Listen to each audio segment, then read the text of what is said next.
Okay, so that recording is ready. Jane, you are ready? Okay, so we will come out of executive session and reconvene the board meeting at 10:25 a.m. We will then open, we have a public hearing, a second public hearing. We will open the public hearing at 10:25 a.m. concerning proposed amendment number 1 to ordinance number 85, Tillamook County Workforce Housing Property Tax Exemption Ordinance. So I see that we have TJ with us. It does say Sarah on here. So Sarah, are you kicking us off or is TJ kicking us off? Good morning, Commissioner Scar. I will let TJ go ahead and kick off the presentation this morning. Okay, Thank you. Thank you so much. We have TJ Fiorelli, our housing coordinator, with us. Good morning, TJ. Good morning, Commissioner Scar.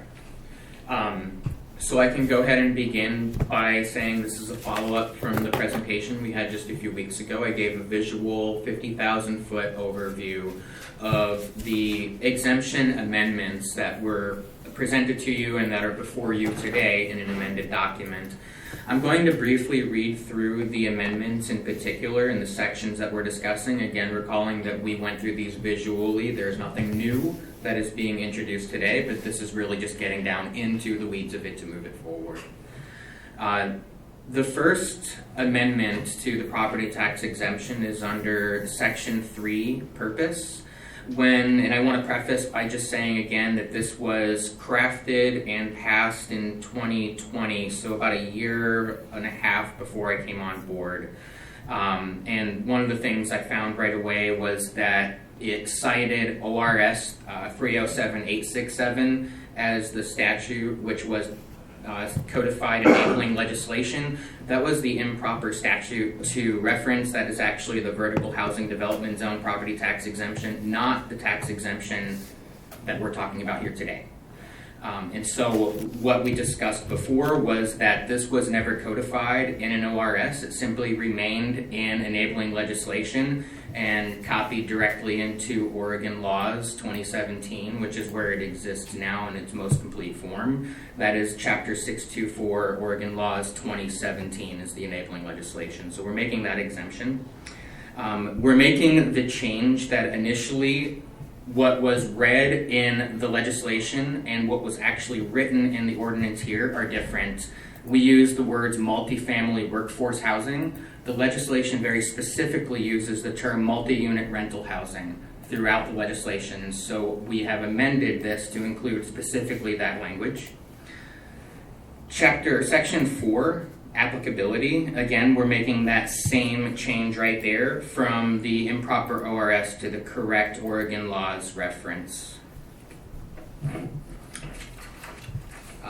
Moving along to subsection A, this is the piece where we said that we were making a change to what is affordable, not a specific individual family's household income, 30% of that, but for the area median income adjusted to household size. So we include that to the definition of affordable. So in completion, it is housing which costs households no more than 30% of gross area median income adjusted to household size. It more specifically makes it clear that we're talking about any specific household based on where they fall in their AMI range. Our next amendment that you can see further down is subsection I, where we again change it from multifamily to the very specific terminology multi-unit rental housing, which is allowed under the enabling legislation. Moving ahead, we can pass section 6 on the first page of it. Section 6G is where you see our next amendment.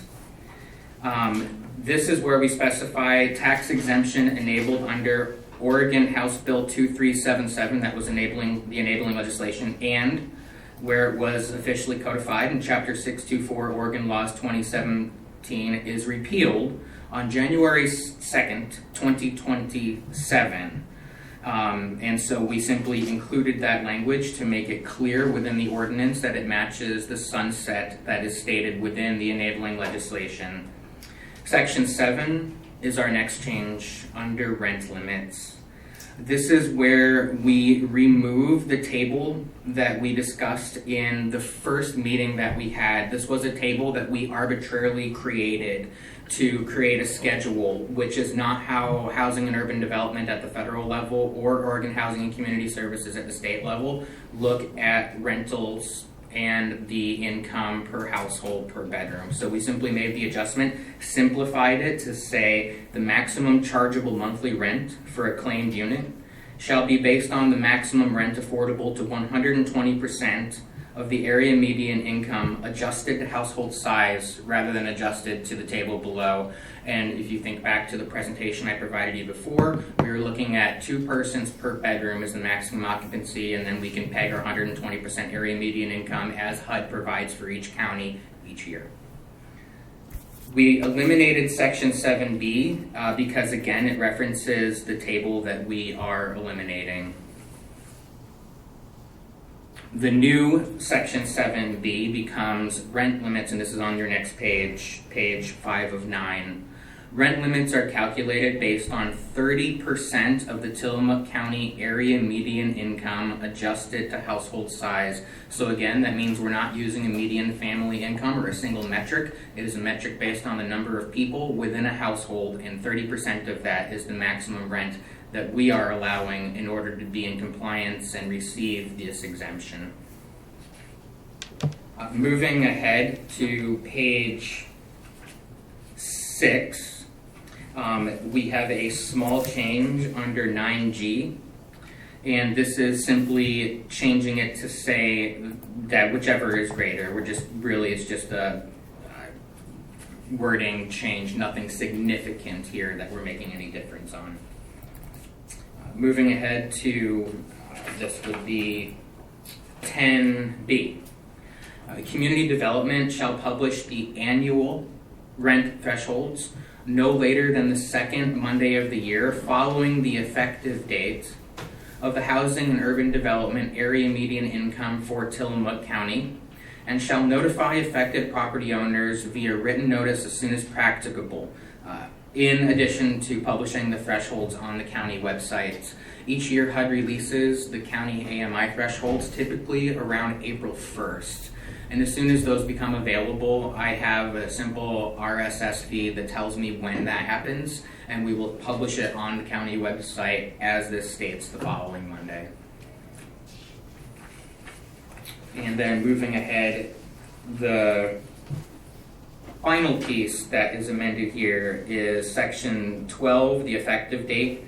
And this is simply stating that the Board of County Commissioners finds that the enactment of this ordinance is necessary for the public health, safety, and general welfare, that an emergency exists, and this ordinance shall take effect immediately upon passage by the Board of County Commissioners on the date that it is passed. So those are all of the changes that you have in front of you. Again, these are everything that we looked at visually and talked about from the 50,000 high-level view previously. Perfect, thank you, TJ, I appreciate that. Commissioners, do you have questions for TJ before we would move into any public comment? The emergency in section 12 is the short of 2,000. Yes, absolutely. Commissioner Yamamoto, questions? You're muted. I was muted. So no questions. I appreciate all the work that's gone into this after, especially TJ. I know this has been a real passion of yours to get this done, being our housing coordinator, and I appreciate all the work that's gone into this. Thank you. Yeah, I agree. This has been, it's an exciting opportunity. We are the only county that has taken advantage of this enabling legislation, and we do have a housing development that is using it. So I think that we have found that not only is it a possible good tool, it is actually a practical, really useful tool that's has again one apartment complex in Pacific City already using it. So it works, and that's what we're looking for: tools that make the development environment work. So appreciate that. Okay, if there are no further questions for staff, then I believe we move on to the public comment period of the hearing. Do we have anyone in the room who wishes to make public comment? I just have a question. Why don't you come on up, Paul, and we can get your name and area of the county in which you reside. And Really well. James in the phone? Yeah, you can just sit right down. That way we got a microphone, everybody can hear. It's a quick question, if you can answer it. Paul Fournier, live in Neatards. My question is it doesn't specifically, Can you identify yourself, please? Paul Fournier? Paul Fournier, Oh, thank you, Paul. you're welcome. Thank you. It doesn't exclude short-term rentals. And I was wondering if that's something that we are addressing, because I know where I live, someone could take advantage of this.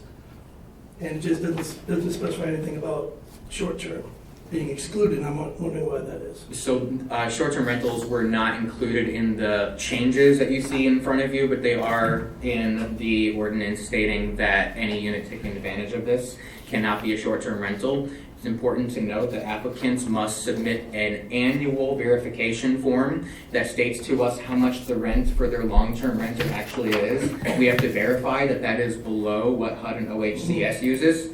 And is there somebody knocking on the door and making sure that it's not actually being rented by somebody as a short-term rental? No. But we are checking with them annually, and that is a piece of the ordinance. Was it not on the one on the website, or It is in the ordinance. not the one, not what you were speaking about today, though? Not the amendments? Correct, not the amendments, Okay. but it is in the original and it remains in the original Okay. as well. That's it. That's all I have. Thank you. Thanks. Thank you, Paul. Okay, do we have any other public comment? Then No. you're holding something up. I just wondered if you wanted this handout. Oh, I'm faking it, and Rachel's giving me the Okay. nod if I get it Perfect. right or wrong, so thank Perfect. you, I think we're okay. Okay, if there are no other public comments, I will close the public comment portion of this hearing, and we will go into deliberations. Is that correct? Okay. Commissioners, is there anything more that we would like to talk about related to this ordinance before we move forward? Not for me. I appreciate TJ's work on this. I think it's, and I appreciate the opportunity to have dug into it and understand the changes. They make sense. And I support it. Okay, perfect. Nothing further from you, Commissioner Yamamoto? I agree. I think this is great work, and we've already seen the results of it, and I think we're going to see a lot more results from this. So it's going to be nothing but helpful for housing in Sonoma County. Perfect, thank you. So, Rachel, at this point, do we move back into our meeting to make our decision, or do we make our decision in the public hearing? Remind me.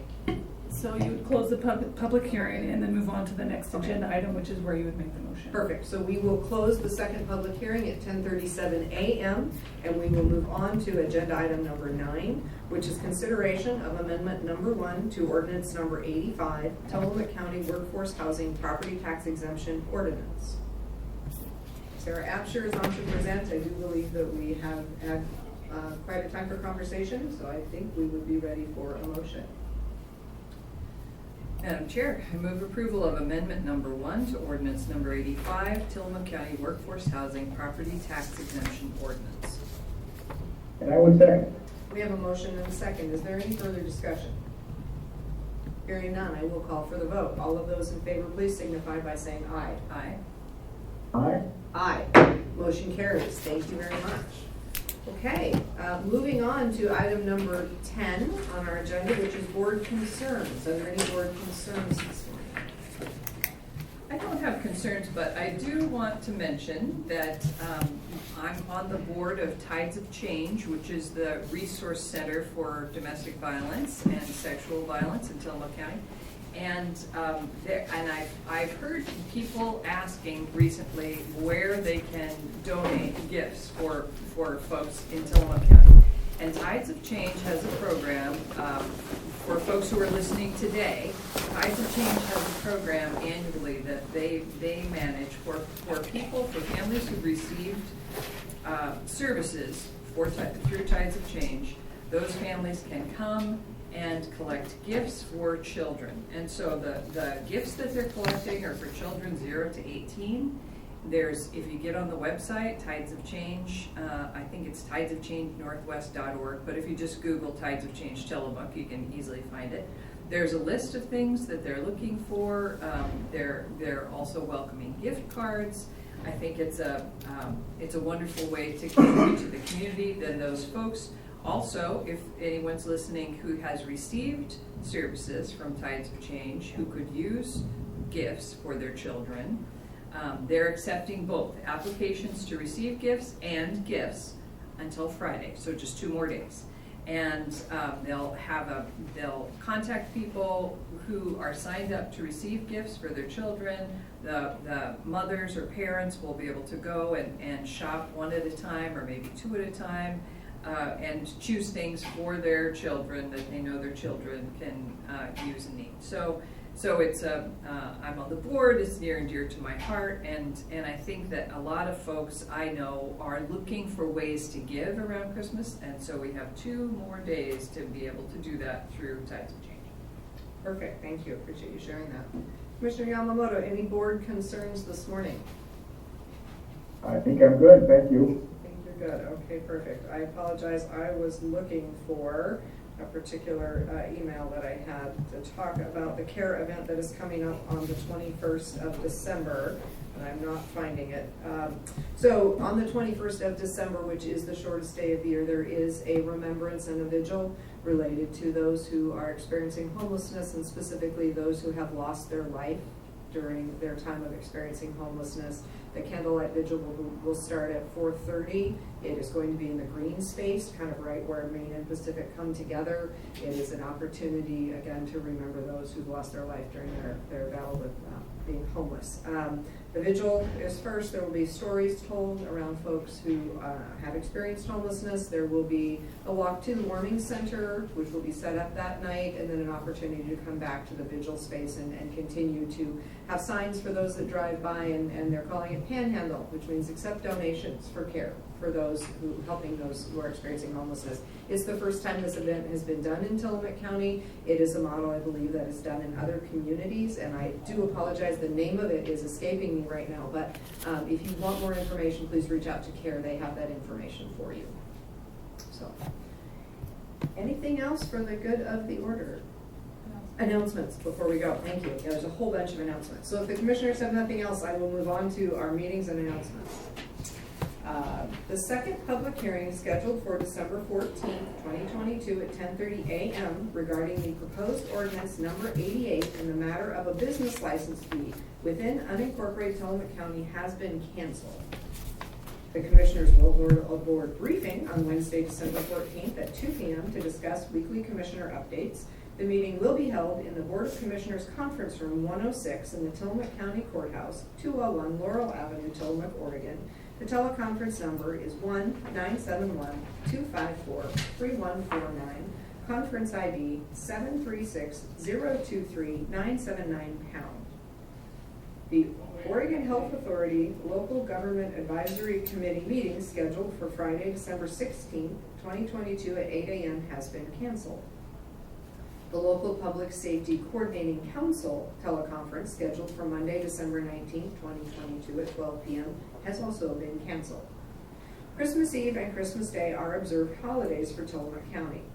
All county offices in the courthouse will be closed on Friday, December 23rd, 2022 and Monday, December 26th, 2022. In addition, the Tillamook County Library, administrative offices in the jail and justice facility, Public Works Department, Community Development Department, Surveyor's Office, and the Health and Human Services Department and clinics will be closed. The State Circuit Court, located in the county courthouse, will be open on Friday, December 23rd, 2022, and closed on Monday, December 26th, 2022. There is no Commissioner Board meeting scheduled for Wednesday, December 28th, 2022 at 9 a.m. and no board briefing scheduled for Wednesday, December 28th, 2022 at 2 p.m. New Year's Day is an observed holiday for the county and the Oregon State Circuit Court. All county offices in the Tillamook County Courthouse and the Tillamook County Library, administrative services in the jail and justice facility, Public Works Department, Department of Community Development, Surveyor's Office, and the Health and Human Services Department and clinics, and the State Circuit Court will be closed on Monday, January 2nd, 2023. Whew. That was a lot. Hope you got all that. Okay, hearing nothing else for the good of the order, we will adjourn this meeting at 10:44 a.m.